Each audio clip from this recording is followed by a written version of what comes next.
Hey everyone, Turtleaxe here, bringing you another AFK journey video. This will be my last Play Creeper video because I don't want these kinds of videos to take over my channel. I want to talk about some other things, but I know that everybody wants to get a high score on Play Creeper in order to get the the juicy titles rewards, as you can see here. This one right here, the Oozing Blade, along with the Righteous Purger medal, as well as bragging rights, of course. By the way, guys, you can say hi to YouTube, your mom, your future self, whoever you want. Does it count as overworld boss if it's in the sewers? I guess not. Underworld boss. Yeah, underworld boss. So as you can see here, we're fighting against a Play Creeper. We are currently ranked number 2. This is the current scoreboard. So I was able to score this amount of damage yesterday with a slightly suboptimal Graveborn team, which was this one right here. I'll go ahead and show you. This was the attack that got me the top score, which was Thorin, Ludovic, Carolina, Talene, and Lily May with the Tide Call spell, and this was my formation. However, Puzzle was on my Twitch channel yesterday live, and actually he filmed a video on this by now where he talked about how you could actually swap the Tide Call spell with the Resonator spell, swap the places of Talene and Lily May, and subsequently Thorin and Ludovic. The reason being that if you look at the damage spreadsheet, you'll notice that Talene does slightly more damage than Lily May with the Tide Call spell. And then if you actually make Talene your hyper carry and make her the beneficiary, make Talene the beneficiary of the Resonator spell, which we will actually showcase today, you could end up scoring even higher. And so,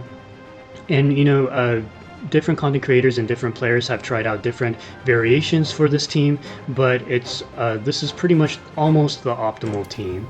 I'm actually going to show you the optimal team and run it right now, and I'll explain how it works. Alright, so just swapping the places like I mentioned, it's very important that Thorin is in front of Talene, and that you swap to the Resonator spell. And the reason that you're doing this is because Talene, the way she works, is that you want her to be able to stay in her ult state as much as possible, ulting for as long as she can, because the bulk of her damage is from her casting her ultimate.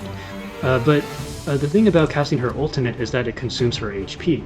So anytime she takes damage from, say, like a Plague Rot, or from consuming her own HP, she's closer and closer to dying. And once she dies, she goes into she kind of goes into her Phoenix form, where she's like trying to regain the flames and kind of soar again. So the idea here is that you have Thorin, who as part of his kit is basically able to take 50% of the damage that Talene would normally take, and on top of that, whenever Thorin does damage, if I understand the Soul Pact correctly, damage that Thorin does will...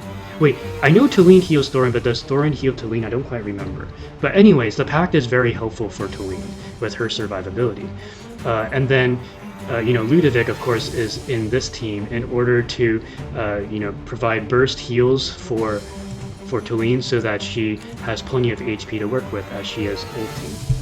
And then Lily May, of course, as the other premium DPS. She does a ton of single target damage, and she is also able to hit incredibly fast, which is very useful for taking out Plague Rots. And then finally you have Carolina, who does AoE damage. This is very useful.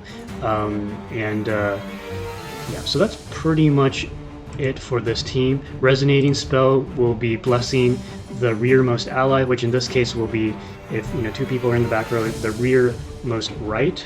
The right in the back will be considered the rearmost, and that would be Talene. Swap your levels. Oh my god, thank you so much, Rekmon. Almost forgot. Yes.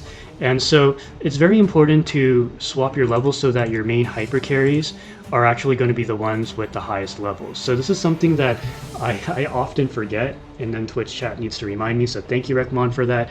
Remember to have your hyper carries be in the front in order, basically like the highest level will be your hyper carry, and if you have other damage dealers, they will be the next highest levels. So we'll do something like that.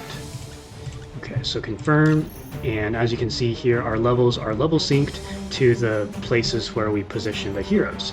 So without further ado, let's go ahead and begin. Now, as I start this battle, I do want to say that because this is what I believe to be the strongest team right now, which I know it's kind of silly to say because I feel like the meta is evolving so much, but I think at this point we're pretty sure this is the strongest team, hopefully, Prage. Actually, what I could do is just do 2 attacks and hopefully we won't have to refilm the video. This is going to be the final video regardless. You know, if you want to stay up to date on the latest and greatest teams, you can stop by our Discord channel, or you know, maybe follow my Twitch channel. That way, whenever I go live, you can get the up-to-date teams in real time. This boss is so much harder than I thought for free-to-play. Oh no. Yeah. And actually, there's a lot of viewers who have messaged me asking what teams they should replace their heroes with. And so that's something that the Discord channel can be very helpful with. So as you can see here, Talene ends up doing a lot of damage, and then followed by Lily May and Carolina. Okay, so 16.05 go. I think we're still in second place, yeah, because Jessie was able to do a little bit more damage. And so what I recommend you do whenever you do an attack is to actually, in between attacks, go ahead and level up your heroes. Alright, so these flowers are I'm going to do things a little bit differently this time. What a So I beautiful just realized. day. Yeah, because your heroes can be no more than 10 levels apart, so we'll do something like that. Okay, so we'll go back in and we'll do a second attack. Jesse did a beast run. Yeah, I think he had some good RNG with that. Alright, so let's go ahead and do a second run. So same thing, we'll go ahead and run it, and you'll notice how the RNG can, you know, maybe, you know, you saw me level up just now. I wouldn't be surprised if I scored even lower the second time. RNG can be due to a number of factors. You can do lucky crits, maybe the plague rots that you KO'd were a little different, or positioned differently, because, mind you, Talene, when she ults, she doesn't catch the plague rots in the back, so if the plague rots spawn in a different position, maybe Talene doesn't catch them. So, lots of different factors involved.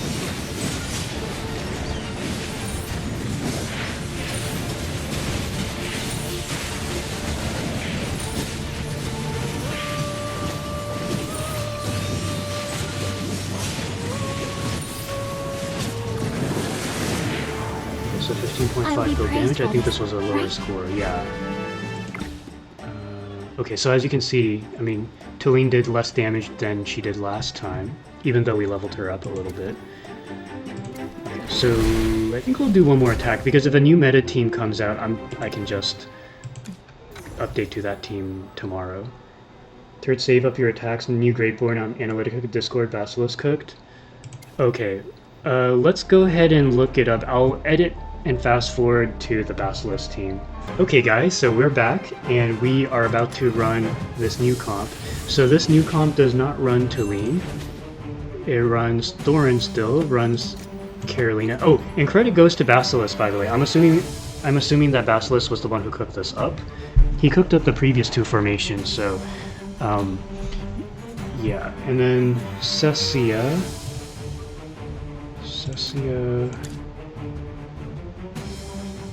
You're not even worth getting up for. Lily May and Cassadee. Wow. This is for research.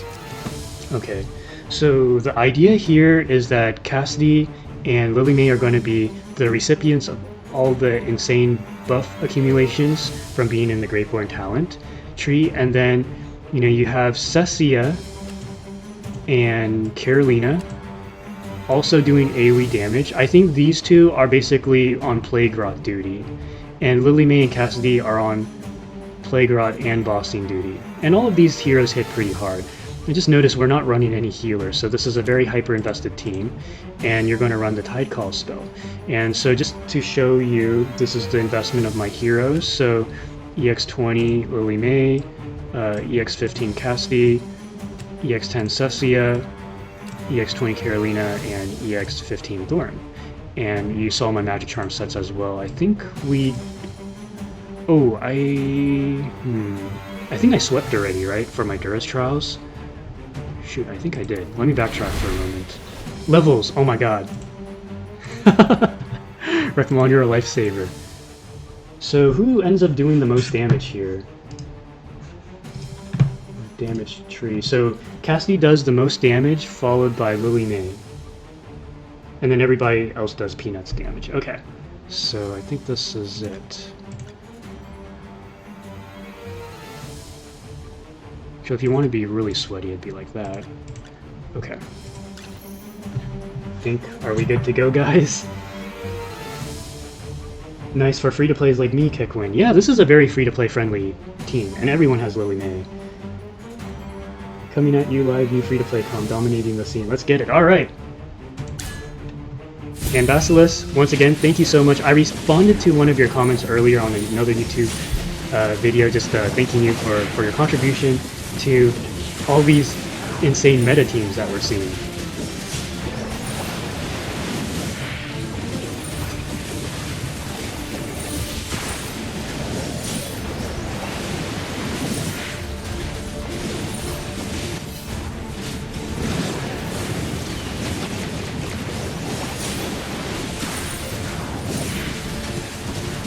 So keep in mind, we scored 16 bill last time.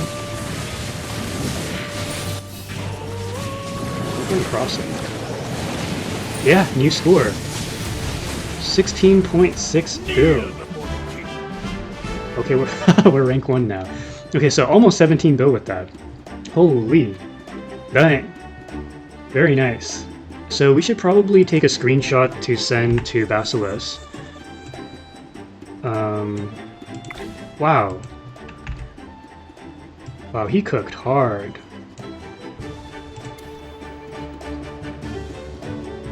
Unlike Reza, that makes it go down. Tide call, your damage goes up. Yeah, it was the tide call. Okay, so that pretty much wraps it up for this video. This team even better than the Talene comp. That is crazy. And mind you, my Cassadee doesn't even have the full set. Imagine if she did have the full set, right? I don't even have the full set. So, yeah, thank you guys so much for watching, and I will see you in the next video.